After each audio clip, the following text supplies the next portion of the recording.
Hello and welcome everyone. तो आज से हम शुरू करने वाले हैं सीआरपीसी की लेक्चर सीरीज़। तो हम पढ़ेंगे आज chapter 1 object extent and scope. तो हमारे पास क्रिमिनल लॉ जो होता है वो होता है ताकि हम सोसाइटी को प्रोटेक्ट कर सकें क्रिमिनल से या फिर लॉ ब्रेकर से।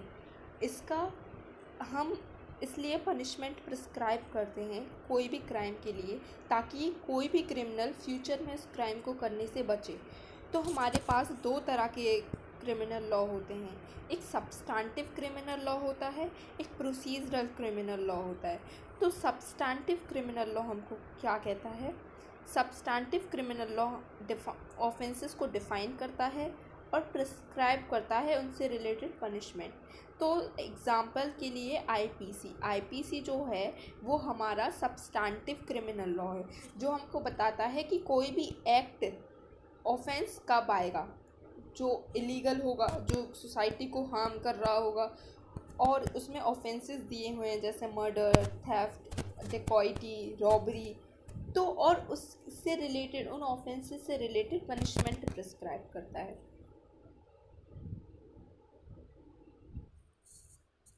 कोई भी जो लॉ हमारे पास है वो अपने आप से तो इन्फोर्स होगा नहीं, तो उसके लिए हमें इन्फोर्समेंट मशीनरी की ज़रूरत होती है कि हम सब्सटैंटिव क्रिमिनल लॉ को कैसे इन्फोर्स करेंगे। तो उसके क्योंकि ना कोई पर्सन जिसने क्राइम करा है वो अपने आप को आके कन्फेस अपने गिल्ट को कन्फेस करेगा कि हाँ देखो मैंने क्राइम करा है, ना अपने आप से किसी को सज़ा मिल जाएगी।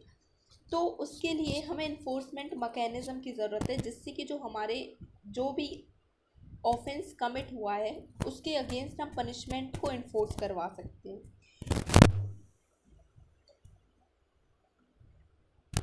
क्राइम को हम कब रोक सकते हैं? तब हम रोक सकते हैं जब हम जो हमने पनिशमेंट प्रिस्क्राइब करा है किसी भी ऑफेंस से रिलेटेड उसको इन्फोर्स करवाएंगे, क्योंकि अपने आप में तो जो हमने पनिशमेंट दे दी तो वो इन्फोर्स में आएगी नहीं, तो कोई भी लॉ बनाने का मतलब नहीं रह जाएगा। और जो हमारा सीआरपीसी है वो केम इनटू फोर्स होता है 1 अप्रैल 1974, अप्रैल फूल वाले दिन से, और 1 ईयर आफ्टर द सीआरपीसी जब बना था। तो ये बताता है कि हम सबसे पहले क्राइम को देखेंगे कि ये क्राइम हुआ है, फिर हम उस क्रिमिनल को सस्पेक्ट जो है देखेंगे कि क्राइम किसने करा है, एविडेंस उससे रिलेटेड कलेक्ट करेंगे। एविडेंस को कलेक्ट करने के बाद हम बताएंगे कि हाँ कि ये पर्सन गिल्टी है या फिर इनोसेंस है। अगर गिल्टी होगा तो उसमें हम पनिशमेंट इम्पोज करेंगे। तो ये प्रोसीजर हम फॉलो करके चलते हैं इसमें। तो ये सीआरपीसी जो है वो मेन हमें क्या क्या बताता है? ये बताता है कि हम क्राइम को पता करेंगे, फिर क्रिमिनल को देखेंगे कि किसने क्राइम करा है, एविडेंस को कलेक्ट करेंगे। अगर किसी पर्सन गिल्टी होगा या फिर इनोसेंस होगा, सस्पेक्टेड पर्सन जो है अगर गिल्टी होगा तो हम पनिशमेंट देंगे। तो ये जो कोड है वो डील करता है प्रिवेंशन ऑफ ऑफेंसेस से रिलेटेड, जो कि हमारे इन सेक्शंस में दिए हुए हैं। कि क्राइम को रोकने के लिए भी तो हमें कोशिश करनी है, जिसने क्राइम करा है सिर्फ उसको पनिशमेंट देने से तो कुछ नहीं होगा। इसलिए हम एक पनिशमेंट भी देते हैं ताकि कोई क्राइम करे नहीं, डेटरेंट इफेक्ट लाने के लिए। Maintenance of wife's, children and parents से रिलेटेड भी प्रोविजंस हमारे इस सीआरपीसी में है। पब्लिक न्यूसेंस से रिलेटेड प्रोविजंस इसमें है। और सीआरपीसी में क्या दिया है, इसमें बताया गया है कि इन्वेस्टिगेशन के प्रोसीजर, कैसे इन्वेस्टिगेशन करेंगे, कैसे हम ट्रायल को कंडक्ट करेंगे, तो उससे रिलेटेड वर्किंग बताई गई है।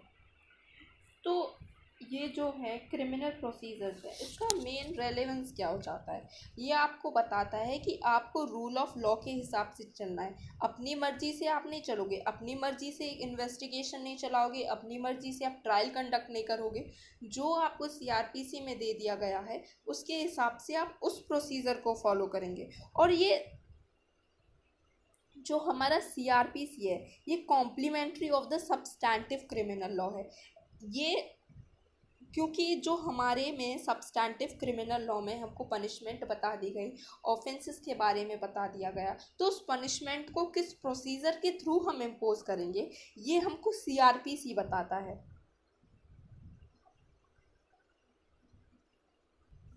और सीआरपीसी हमने फॉर्मुलेट ही क्यों करा, ताकि हम फेयर अक्यूज को फेयर ट्रायल दे सकें और नेचुरल जस्टिस के प्रिंसिपल्स को भी हम फॉलो करेंगे।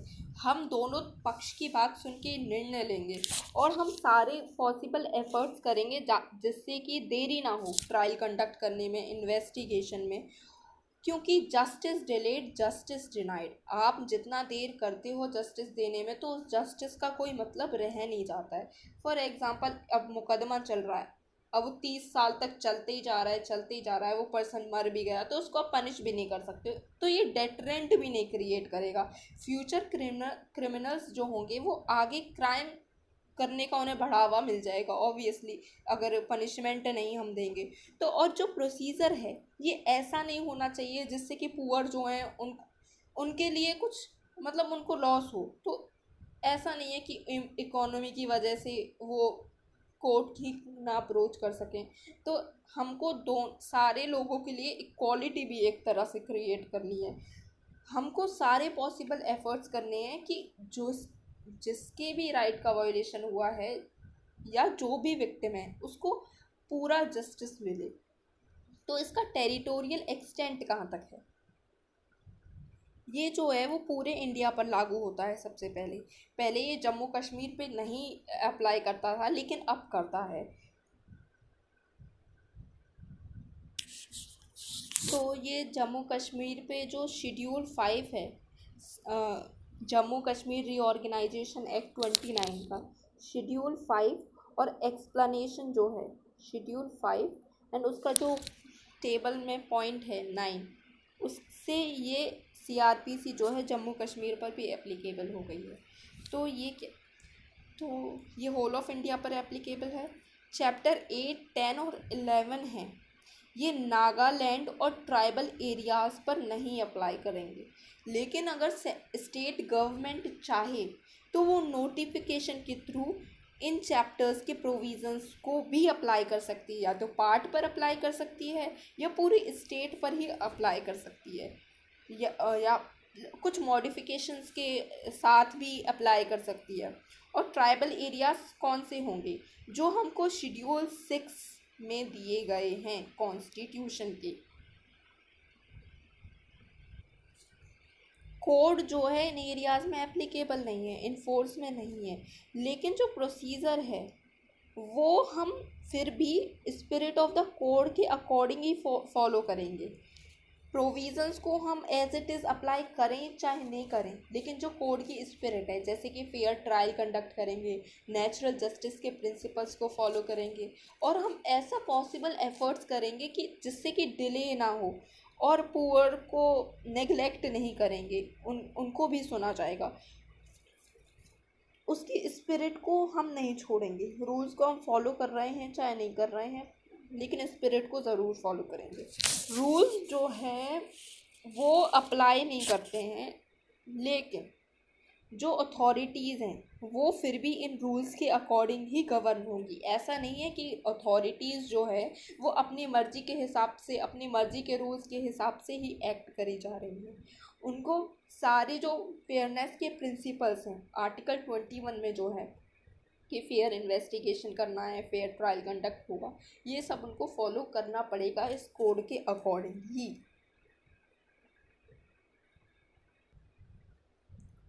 तो इसका स्कोप क्या है सीआरपीसी का। सबसे पहले ये जो जितने भी इन्वेस्टिगेशन, इंक्वायरी या ट्रायल हैं किसी भी ऑफेंस से रिलेटेड सब्सटैंटिव क्रिमिनल लॉ के, जैसे आईपीसी हो गया या फिर कोई भी स्पेशल लॉ हो गया या कोई भी लॉ लोकल लॉ हो गया, तो उनके हिसाब उन लॉ में जो इन्वेस्टिगेशन, इंक्वायरी और ट्रायल कंडक्ट होगा उस पनिशमेंट को इन्फोर्स करने के लिए जो प्रोसीजर फॉलो करा जाएगा वो सीआरपीसी के अकॉर्डिंग करा जाएगा। लेकिन हम इन रूल्स को जो है वो रिजिडली फॉलो नहीं करेंगे। हम स्पेशल जो प्रोसीजर है उसको अलाउ कर सकते हैं सर्टेन ऑफेंसेस के केस में। तो सेक्शन 4 और 5 जो हम हमको क्या बताता है। जो आईपीसी में रिलेटेड ऑफेंस है जिनका प्रोसीजर अगर नहीं दिया गया है तो हम सीआरपीसी का प्रोसीजर फॉलो करके उस पनिशमेंट को इन्फोर्स करेंगे। और जो उस इन्फोर्समेंट के लिए कंडक्ट ट्रायल या फिर इंक्वायरी होगी, कंडक्ट ऑफ ट्रायल, इन्वेस्टिगेशन या इंक्वायरी, उसमें हम सीआरपीसी के प्रोसीजर्स को फॉलो करेंगे। लेकिन अगर हमारे पास कोई स्पेशल लॉ या फिर लोकल लॉ अपना एक प्रोसीजर बताता है कि आप स्पेशल लॉ में प्रोसीजर प्रिस्क्राइब्ड कर दिया गया है कि ये जो इन्फोर्समेंट होगा इस प्रोसीजर के अकॉर्डिंग होगा, तो फिर हम उस स्पेशल लॉ में दिए गए ही प्रोसीजर को फॉलो करेंगे। जैसे कि जो कंटेम्प्ट ऑफ कोर्ट की प्रोसीडिंग्स जो होंगी वहाँ पर सीआरपीसी नहीं अप्लाई करेगा। जैसे Bombay prevention of gambling act की जो प्रोसीडिंग्स होंगी तो वहाँ पे हम स्पेशल प्रोसीजर को फॉलो करेंगे, क्योंकि स्पेशल जो प्रोसीजर है वो हमको दिया गया है। अब ये जो हमारा सीआरपीसी है ये एग्जॉस्टिव है कि नहीं है। देखो, लेजिस्लेचर कोई भी अगर लॉ लेके आती है तो वो अपना पॉसिबल एफर्ट्स करती है कि जितनी भी प्रॉब्लम्स हैं, जितने भी प्रोसीजर हैं, हम प्रोवाइड कर दें। लेकिन ऐसा बहुत बार नहीं होता है। जिनसे रिलेटेड हमको प्रोसीजर प्रिस्क्राइब करा गया है उसके लिए तो एग्जॉस्टिव है, लेकिन सारी तरह से जो है वो एग्जॉस्टिव है। लेकिन अगर कोर्ट को लगता है कि कोई स्पेशल प्रोविज़न, जो स्पेशल सिचुएशन अराइज हो गई है, तो वहाँ पे स्पेशल प्रोसीजर को हम फॉलो कर सकते हैं। कोर्ट के पास इनहेरेंट पावर है कि वो जो प्रोसीजर है उसको थोड़ा बहुत इधर उधर भी कर सकता है। जैसे बहुत बार हमने केस लॉस के हिसाब से देखा है कि हम जो लिमिटेशन पीरियड है उसको भी एक्सटेंड कर देते हैं। अगर हमको सफिशिएंट कॉज लगता है, हमको लगता है कि हाँ रीज़नेबल डिले हुआ है, और प्रोसीजर को हम मोल्ड कर सकते हैं एंड ऑफ जस्टिस के लिए। तो सेक्शन 482 ऑफ सीआरपीसी हमें क्या कहता है, ये हाई कोर्ट को इनहेरेंट पावर देता है कि अगर कोई भी प्रोसेस का अब्यूज़ हो रहा है, भाई किसी को तकलीफ़ हो रही है इस प्रोसीजर को फॉलो करने से, तो यहाँ पर थोड़ी छूट दी जा सकती है, और ताकि हम जस्टिस को अचीव कर सकें। और जो इनहेरेंट पावर है प्रोसीजर को मोल्ड करने की, ये सबॉर्डिनेट कोर्ट्स के पास नहीं है, ये सिर्फ हाई कोर्ट या सुप्रीम कोर्ट के पास है। Thank you. अब नेक्स्ट वीडियो में हम पढ़ेंगे कॉन्स्टिट्यूशन ऑफ क्रिमिनल कोर्ट्स से related. This is our chapter 2। And आप मुझे बता सकते हैं, आप रिव्यू कर सकते हैं कि क्या मुझे अपनी टीचिंग में थोड़ा चेंज करने की ज़रूरत है। Suggestions are welcome. Thank you.